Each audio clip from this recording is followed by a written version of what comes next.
નમસ્કાર મિત્રો, સ્વાગત છે તમારું આપણી આ યુટ્યુબ ચેનલમાં જેનું નામ છે ગુજરાતી જીકેની જમાવટ.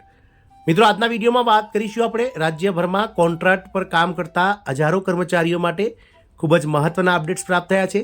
અને રાજ્ય સરકારે મિત્રો જે છે તે કોન્ટ્રાક્ટના કામદારોની પગારની વિસંગતતા જે છે તે દૂર કરવા માટેનો જે છે તે મિત્રો અતિ મહત્વનો પરિપત્ર જાહેર કર્યો છે. તો વિડીયોમાં જાણીશું મિત્રો કે કઈ રાજ્ય સરકાર દ્વારા આ જે છે તે કોન્ટ્રાક્ટના કર્મચારીઓ માટે આવો મહત્વનો નિર્ણય લેવામાં આવે છે.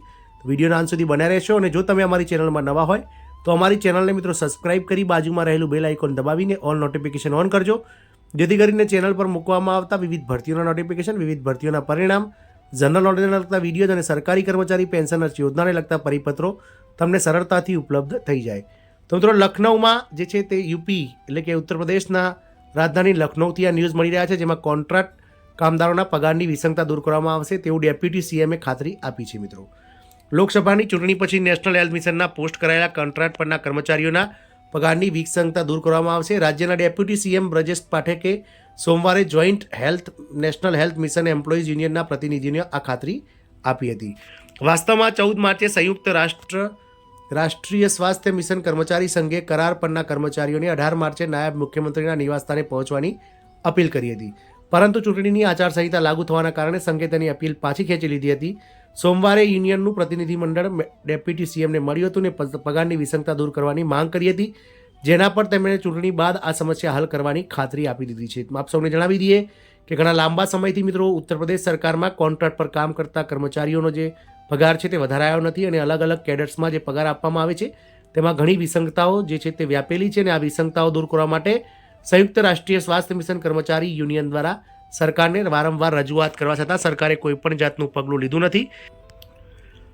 આગળ વાત કરીએ તો મિત્રો, વાસ્તવમાં 14 માર્ચે સંયુક્ત રાષ્ટ્રીય સ્વાસ્થ્ય મિશન કર્મચારી સંઘે કરાર પરના કર્મચારીઓને 18 માર્ચે નાયબ મુખ્યમંત્રીના નિવાસસ્થાને પહોંચવાની અપીલ કરી હતી, પરંતુ ચૂંટણીની આચારસંહિતા લાગુ થવાના કારણે આજે સંઘે તેની અપીલ પાછી ખેંચી લીધી છે, કારણ કે ચૂંટણી આચારસંહિતા હોય ત્યારે કોઈપણ જાતના આંદોલનો થઈ શકતા નથી. સોમવારે યુનિયનનું પ્રતિનિધિમંડળ ડેપ્યુટી સીએમને મળવા પહોંચ્યું હતું અને પગારની વિસંગતતા દૂર કરવાની માંગ કરી હતી, જેના પર તેમણે ચૂંટણી બાદ આ સમસ્યા હલ કરવાની ખાતરી આપી છે. Joint national health mission employees યુનિયનના રાજ્ય મહાસચિવ યોગેશ ઉપાધ્યાયે જણાવ્યું હતું કે વર્ષ 2016થી દર વર્ષે ભારત સરકાર દ્વારા ફાળવવામાં આવતા બજેટમાં નેશનલ હેલ્થ મિશનના કોન્ટ્રાક્ટ પરના કર્મચારીઓની પગારની વિસંગતતા ઉકેલાઈ રહી નથી.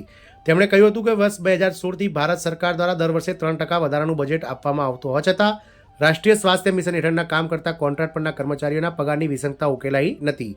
મધ્યપ્રદેશ, હરિયાણા અને બિહાર રાજ્યોમાં આ બજેટનો ઉપયોગ કરીને પગાર નીતિ ઘડવાની સાથે કરાર આધારિત કર્મચારીઓના પગારની વિસંગતતા દૂર કરવામાં આવી છે.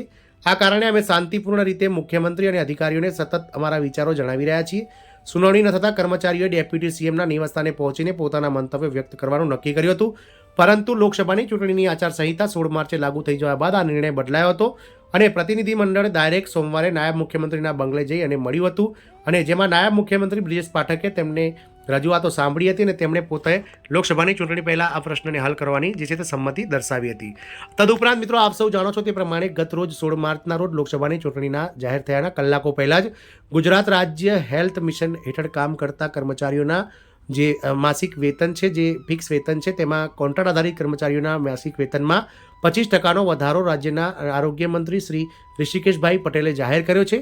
અને આ તમામ બાબતોને લઈ અને લખનૌ એટલે કે યુપીના જે કોન્ટ્રાક્ટ પરના કર્મચારીઓ છે, નેશનલ હેલ્થ મિશનના હજારો કર્મચારીઓ, તેઓ પણ મિત્રો પગારની વિસંગતતા અલગ અલગ કેડર પ્રમાણે ટેકનિકલ અને નોન ટેકનિકલ અને સાથે જ મિત્રો જે પગાર વધારો છે તેને લઈને લડત લડી રહ્યા છે. આશા રાખીશું કે ટૂંક સમયમાં એટલે કે લોકસભાની ચૂંટણી બાદ સરકાર આવા કર્મચારીઓની માંગો સ્વીકારે.